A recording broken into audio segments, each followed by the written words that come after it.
guys, welcome back to Magic TV. My name's Craig. It is it's Saturday. It's 9 o'clock and it's a Saturday, and it's time for the Magic News. We've shifted things around a little bit this week because I've been in America. We'll be back with Talk Magic interviews as of next week, so don't worry, they're not going anywhere. But because I've been in the States, I've had less time to be able to create the content for this channel, so we've had to just shift things around a bit. So today, you're getting your Magic News. Now, for people that don't know, this is where I round up all of the news that's happened over the course of the week in the Magic community, and I talk you through everything that's going on. And there's a lot of stuff that's happened in the Magic community this week. There is an awful lot of stuff, so we're going to get straight into it. Now, if you've got any news that you want me to talk about, leave it down below in the comments, and I will happily talk about it. But for now, we're going to get into this week's Magic News. We really should start by talking about Blackpool, the world's largest Magic convention. Well, Russ Brown and Russ Stevens, two of the organisers of the Blackpool Magic Convention, have started to announce the lineup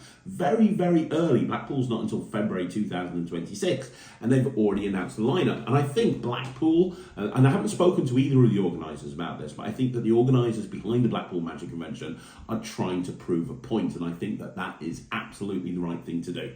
Let me explain. As I announced a few weeks ago, the Blackpool Magic Convention, for the first time ever in 2026, is expanding to 4 days. Typically, it was on a Friday, Saturday, Sunday. Now it's going to be on a Thursday as well.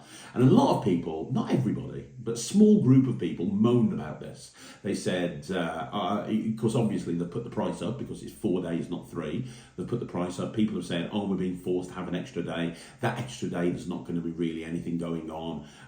They've just put that extra day on to justify the price increase. And, you know, I don't want to go for 4 days. I only want to go for 3 days. And this is ridiculous. And most people were positive about it. And as I pointed out on the Magic News, nobody's forcing you to go. Blackpool Magic Convention is amazing as far as I'm concerned, and I'm talking as somebody who goes to most of the big major Magic conventions, and because of where it is, Blackpool, and when it is, February, and how cheap it is, actually it's not actually that expensive. It's way more expensive to go to somewhere like a Magic Live, especially when you consider flights, and you consider accommodation, and you consider that Vegas is a tad more pricey than Blackpool, right? And I know Russ Brown and Russ Stevens very well, and I know that they would not, under any circumstances, add something to the convention if they didn't think that they could deliver. And they would definitely not, I said this in a Magic News a few months ago, they would definitely not have a 4th day if they didn't think that they could make that 4th day awesome. Well, interestingly, they have announced some of the names that are going to be exclusively appearing on the Thursday, which is the new day, the day that doesn't normally happen. They've announced some of the names that are going to be appearing on the first day, on the Thursday. And all I can say is damn. Damn and double damn. They've got some of the biggest names ever. Let me read these out to you. So first of all, they've announced Richard Sanders, who's going to be doing a headline lecture in the Circle Hall. As they said here, Richard Sanders' original magic creations have infiltrated the repertoires of magicians all over the world. Richard's products have been hailed by magicians as some of the best magic effects on the market. He hasn't been at Blackpool for a very long time. I've talked in the past about the Sankey Sanders scale when it comes to creativity. And, you know, Sanders only ever puts out something if it is incredible. And you know, he hasn't lectured in the UK that I'm aware of for a very long time. Having him as a headline lecture is amazing. Honestly, that has, for me, if I knew Richard Sanders was going, that's it. I do more Richard Sanders material than pretty much anyone else. Fiber optics, extreme burn, any card, turbo stick. Just every 30 seconds to stun. Everything is just so incredible. So you got Richard Sanders. The next person they've announced, and I'm even more excited about this person, is Paul Gertner, who's going to be a headline lecturer in the Circle Hall Theatre again on Thursday the 19th of February. Paul Gertner, they haven't really said much about Paul Gertner. What is there to say? Paul Gertner is the man that's fooled Penn and Teller multiple times. His book, Steel and Silver, is still to this day one of the quintessential, incredible books that you should buy if you want to learn the correct way to do sleight of hand. Paul Gertner's a effects on steel and silver really influenced me as a magician, a performer, and a creator. Paul Gertner is incredible. His steel cups and balls routine is brilliant. Unshuffled is a modern day classic. And you know, the guy just continues to create incredible magic at a very, very, very high level. I don't think I've ever seen Paul Gertner perform or lecture live. I don't know if he's ever lectured in the UK. He might have, but I'm not aware of that. But Paul Gertner has always been one of my favourite magicians, and he is such a joy to watch. That is amazing. Then you have, how can you top Richard Sanders and Paul Gertner? Well, how do you top that? You top it with another lecture, Banachek, doing a headline lecture in the Circle Hall Theatre on Thursday. Banachek, that's right, the Vegas headliner himself. Banachek, probably who most people consider to be the greatest mentalist of all time. If there was ever anybody who would deserve the title of the mentalist's mentalist, it would be Banachek. And he is going to be doing a lecture on the Thursday. I'm super excited about this. I'm very excited. I'm not even a mentalist. I'm excited about seeing Banachek. I've never seen him live. I've studied a lot of his material. I have studied.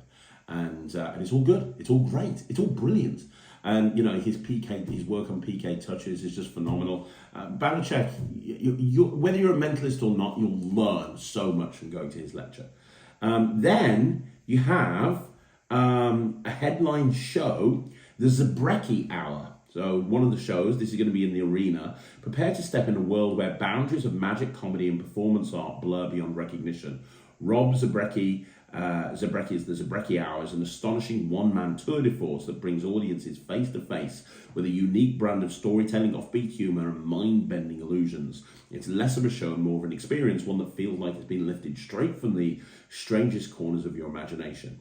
The Zabrecki Hour, nothing is predictable except for one thing: you'll never forget it. Now, I've heard of Rob Zabrecki, obviously, but I've never seen him perform. I know nothing about him, and that's always my favourite type of act. I always tend to gravitate towards the shows where I've never seen them before, because I know if Blackpool have booked them, they're going to be good, because they can get literally anybody.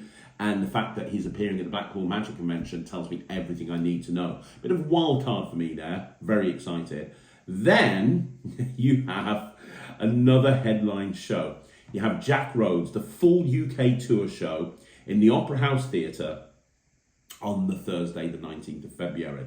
Now, Jack appeared at the Blackpool Magic Convention in 2025, sold out, and literally unanimously, everybody said it was the best show and that he absolutely stole the show. Jack Rhodes, obviously, as we know, went on BGT this year as the Hacker. The year before, came second on BGT, has literally been taking the world by storm. YouTube sensation, social media megastar, and now doing a full UK theatre tour, and that is coming to the Opera House, where he should be. You know, I know that not everybody got a chance to go into the show that he did last year. Well, in the Opera House, everyone's going to be able to see him. Jack Rhodes has very quickly established himself as probably the best comedy magician in the world. This guy is incredible. His content on YouTube is exceptional, and his performance style is simply amazing. He's so funny. Check out his skit that he did on YouTube where he's arguing with X, Mark Spellman's X, and as the Hacker. It's just hilarious. The whole thing is hilarious. That is brilliant. To be honest, if somebody said to me, I don't even know what's on the rest of Blackpool, but if somebody said to me, I want to go for one day, which day should I go? Based on this, I'm going to say Thursday. And then, finally, you've got the Hans Clock Face the Future show in the Circle Hall Theatre on Thursday, the 19th of February. Legendary Dutch illusionist Hans Clock comes to the stage of the Circle Hall Theatre with a spectacular new show, Face the Future, inspired by rapid technological developments in AI and virtual reality. Invites you to join him on an incredible magical journey through time. Once in a lifetime chance to see the world's most dynamic illusionist up close and personal. Promises to be one of the convention's hottest tickets. I'm telling you right now, that is a mic drop from the team at the Blackpool Magic Convention. This is a big, I don't normally swear on the Magic News, so put your fingers in your ear. This is a big fuck you to anybody who said, oh, why are we having a fourth day? It's not going to be as good as the other days. Yes, it is. That is phenomenal. That is incredible. I am now pumped for Blackpool, and it's not even going to be for about another 7 or 8 months. This is super exciting. Blackpool, my virtual hat is off to you. Right, talking about Russ Stevens, who's one of the organisers of the Blackpool Magic Convention, he is obviously also firmly entrenched in the Britain's Got Talent. He is the magical advisor of Britain's Got Talent, and he has, over the course of the last few years, made magic very respectable on Britain's Got Talent. And we finally have an act in the final of Britain's Got Talent. We've had a lot of great magic acts on this year. The final semi-final, or the last semi-final, went on last Saturday, and Harry Moulding, Blackpool's own Harry Moulding, made it through to the final. Harry's act was incredible. It was, I would say, one of the, if you make a list of the most iconic moments on Britain's Got Talent of all time, his act would definitely appear on this list. Basically, he orchestrated a live proposal on Britain's Got Talent. So the method behind it was very, very clever. And, we'll talk about this in a minute, but basically what happened is the judges randomly picked people in the audience. They made various different choices. He predicted all of these choices right from the very beginning. And then that led to a video playing of him kind of showing that he knew all of the outcomes right from the very beginning. And it finished with this person who was on stage with him, her husband, her boyfriend, coming into shot, and then he walks out on stage, asks him to marry her, and she says yes, and it's a beautiful moment. Gets a golden buzzer from KSI, and it was incredible. Now, there's been some negativity around this in the magic community, and I talked about this last week. I don't understand why any magician would be negative about any magic act on any TV show, especially Britain's Got Talent. Anytime a magic act is on television and does well, it has an amazing knock-on to any professional performer around the world, but especially when it comes to Britain's Got Talent in the UK. It has an incredible knock-on. Why does it? Because people are going to want to be booking magicians because they saw this act and they loved it, and now they want to have something similar. They can't get Harry, but they might be able to get us. I'm telling you, I don't understand why magicians are negative. But you see magicians publicly posting on videos. You go look at the comments on the YouTube video that BGT put up there, and there's magicians on there going, I'm a magician and I thought this was shit. And you've got people posting on their own YouTube, on their own social media, talking about how this wasn't a great performance. And I don't understand where these people are coming from. I just don't get it. I don't understand. First of all, they're wrong. This was an incredible performance. That's the first thing they need to understand. But secondly, as well as this being an incredible performance, which it was, the other thing you need to consider is that if you want to be negative about it, keep it to yourself, because this is good for magic. Now, you've got people commenting in various different Facebook groups, like Magicians Only, going, I don't really like the forcing procedure. I don't think it was very good. First of all, it worked. Second of all, people were saying, I would have different forcing techniques done because they used the Sven pad in a very clever way, by the way. So they used the Sven, not the pads, but the Sven cards. But there was multiple pieces of information written on each card. And if you clocked it, you'll notice that different people in the audience were given different stacks. And each one of those stacks had different pieces of information on it. It really cancelled each other out. It was a great way of taking one utility forcing device and using it to force multiple pieces of information. But there's people going, well, I would have used an amaze box and digital force bag and this and that would have taken so long to do. Right, okay, can you pick a list off this phone? Can you do this? Can you do that? The way that it was structured was so fair. It really was. I love the way that they had one utility forcing device and they were using it to be able to force everything in a very unique way. But even then, it's not about the force, it's about the revelation. And you've got people, or one particular person, going on Magicians Only, talking about how BGT is fixed and BGT are evil, and anybody who's involved with BGT are evil, and if you're a magician and you're watching Britain's Got Talent, you're part of the problem, you're not part of the solution. And to that person and anybody else that thinks that way, shut the hell up. I'm telling you right now, as somebody who's been involved with multiple acts on Britain's Got Talent, as somebody who has seen Ryland go through Britain's Got Talent, Jasper Cherry go through Britain's Got Talent, Killian, Aidan McCann, I've seen so many people go through Britain's Got Talent, and I've been involved in some of their journeys. I can tell you right now that the health and the well-being of the performers is paramount to Britain's Got Talent, and also they only want the best and the best on the programme. They're not looking for any crappy magic acts. When was the last time a magic act got shown on Britain's Got Talent that got buzzed unanimously and they didn't like it? It just doesn't get shown. Unfortunately, there's conspiracy theorists out there that read gutter press articles and watch YouTube videos by people that have got 50 subscribers and just assume that the whole Britain's Got Talent process is evil. And unfortunately, you're wrong. And normally I say, hey, it's your opinion. You're entitled to your opinion, but not when your opinion makes you look like a fucking moron.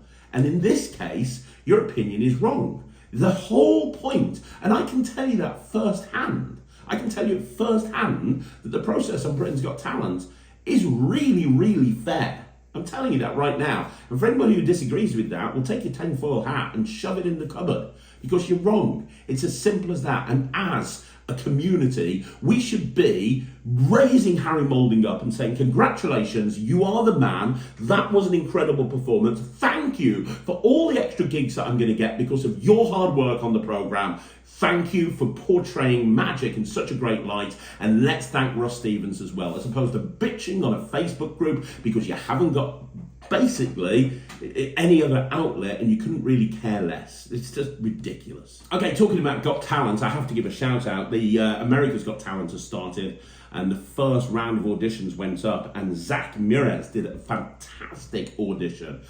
He did a very old school kind of forcing Matrix Max Maven style, but kind of really up to date with kind of an artificial intelligence feel that then led to a production of a teddy bear using the Bond Lee massive teddy bear production. I thought it was amazing. I thought it was so good. I thought the act was structured really, really well. And if you haven't seen it yet, go onto America's Got Talent's YouTube channel. You can see it on there. I thought it was amazing. Okay, just some quick news. Jamie Allen, who is one of the best performers you will ever see, and his new show Amaze has been selling out everywhere. He's been doing it all around the world. He's just come off a successful run in London at the West End, I believe. Well, now it's coming to New York City this summer. That's right. Jamie Allen's Amaze show is going to New York City this summer.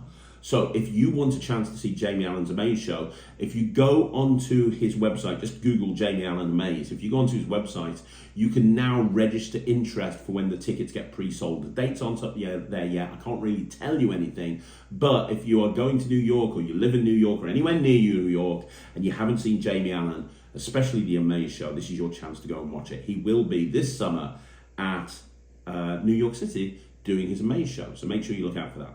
I want to give a shout out as well to Penguin Magic's YouTube channel. Now, Magic TV is not the only YouTube channel on the internet, and Penguin have really been hitting it out the park recently. They have been putting a lot of long form content on their YouTube channel, and I have really enjoyed watching it. So they've been putting up sort of news programs, a bit like this with Chris Hannawell, but some of the stuff that they've put out, which is great, is they've been putting up these videos, magicians react to viral magic, which I thought was really good. They've been doing a lot of top 10 lists. The last list that went up was Eric Tate, who knows a thing or two about card tricks, by the way, doing a top 10 of the best card tricks that you can get through Penguin Magic. I thought that was a really good video, and it's always great to hear an expert in card magic talk about card magic. And my favourite video that went up recently is they did a long-form interview with Nick Locapo, and he talked about the Chicago Magic venue. If you don't know, Nick is actually one of the people that's kind of putting that whole venue together. We talked about this last week. We will be revisiting it again soon, but a multi-million-pound venue for Magic has been built, or is in the process of being built, in Chicago. It's going to rival the Magic Castle, and Nick is heading up a lot of that. And he the Penguin have put a video up interviewing Nick and talking all about this and what's going on. So it's absolutely well worth looking at that. If you haven't gone onto Penguin's YouTube channel recently, do so, because it's awesome.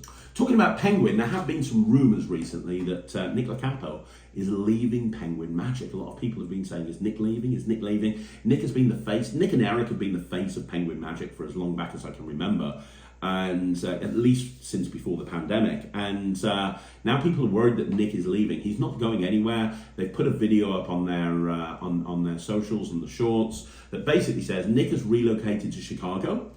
So he's now based in Chicago because of that Magic venue that he's co-heading up.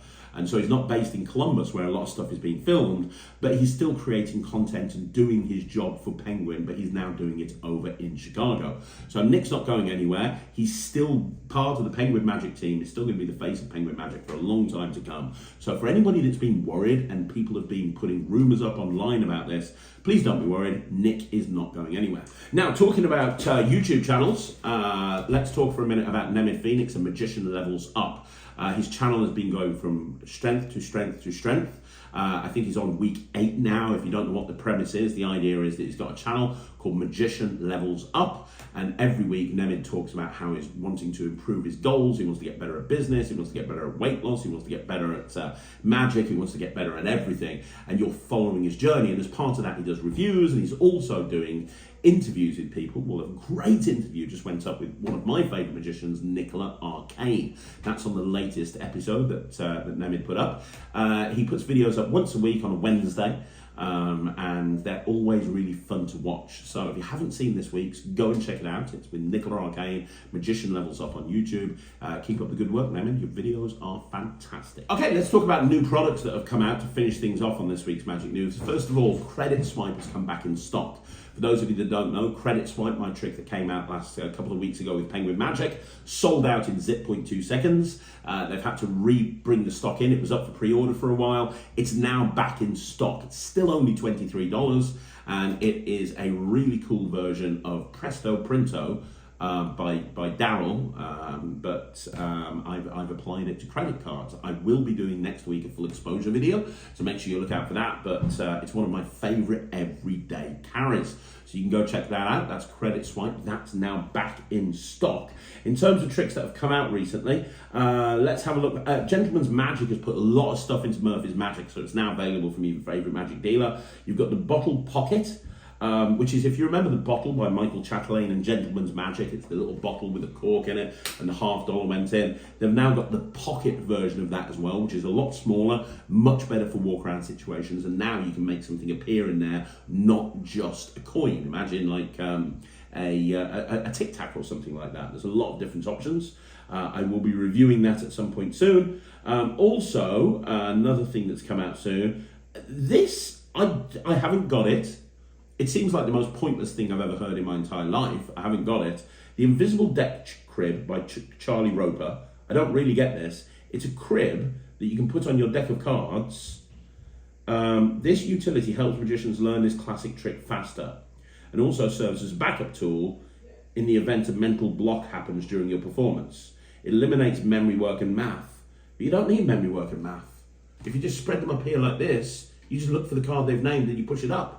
I talked about that on Visible. I just don't see the need for a crib for the Invisible Deck. That just doesn't make any sense. But I'm going to get one. Maybe I'm wrong. I will review it.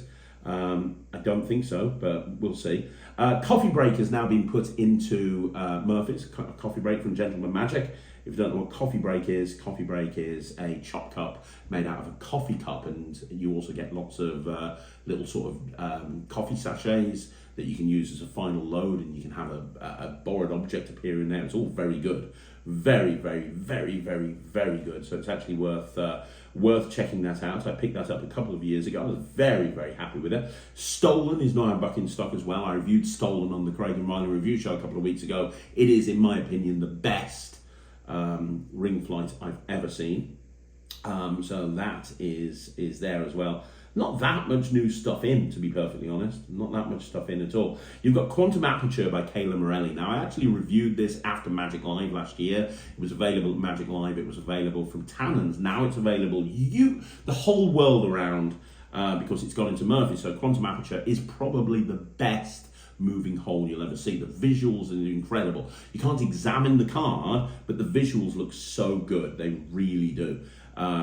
Go back and look at my review. Quantum Aperture is great. I know it's one of Ryland's favourite tricks. Murphy's have bought out a pack of 50 sponge balls, so if you're desperately needing sponge balls and you want a lot of them, then Murphy's now can sell them to you in bulk. You've also had Lucky Day come out, which doesn't really tell you much by looking at the ad copy or looking at the video, but it says a versatile magic envelope set is perfect for a wide range of routines. The set includes 3 fun, surprising routines to get you started straight away. With just a little practice, you'll be amazing your spectators in no time. Best of all, the possibilities are endless. I love ad copy where you have no idea what the trick is. I get baffled with that sort of thing. What else have we got? We've also got out, and this has been getting some flack on the Magic Cafe, so I've ordered this because I want to know if it's true. So basically, Jordan Victoria, who releases a lot of Magic, has brought out an instant download called the Nimono deck. What if learning a stack felt way easier? Basically, it's a way of learning a memorized deck quicker, which is always useful information, right? Now, I discussed this on my Visible project with the 1914. A lot of people on the cafe are saying that this is not very good because it's recycling information that Tamrit spoke about in Mnemonica. I'm looking at the reviews right here. One review says, a pile of shit, bought thinking it would be something useful, but it's basically the same stuff that's in Mnemonica. If I could get a refund, I would. Save your money, do not buy this. And the other one is complete rubbish. This is one paragraph of text. The information could be found in Mnemonica. What a rip-off. I don't know. If that's the case, that's pretty bad. But I'm not going to judge. I'm not going to make any judgments until I've seen it myself. I have ordered it, and it will be coming soon. So I'll be able to review that. So we've also got one more thing, another Zandman book test, but this time they brought out the Zandman tossed out book. 5 random spectators. Well, it's the same book test. It's got the super flash book, the reverse book, the Pegasus page, everything. But this one he brings it out on lots of different things. This is based on the Legend of Sleepy Hollow.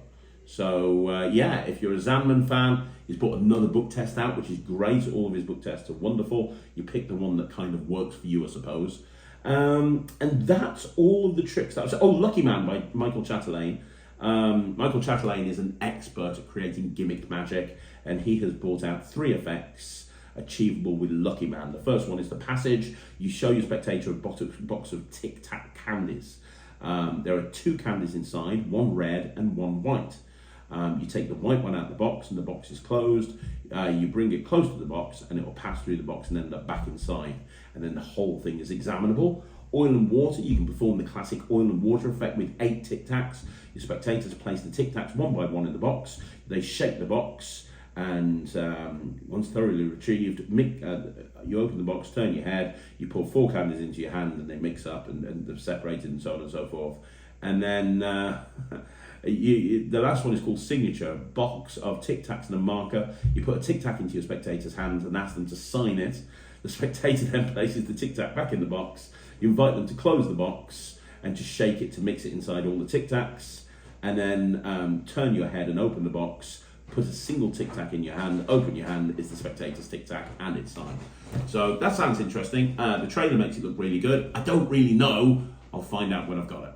So there you go, guys. That is another Magic news in the bag. Lots going on this week right here on Magic TV. I want to say thank you so much for watching. Tomorrow we've got a couple of incredible videos going up, including the Q&A and also a review show special. So make sure you look out for that. Outside of that, I'll see you again soon. Thank you so much for watching. My name's Craig, and this is Magic TV.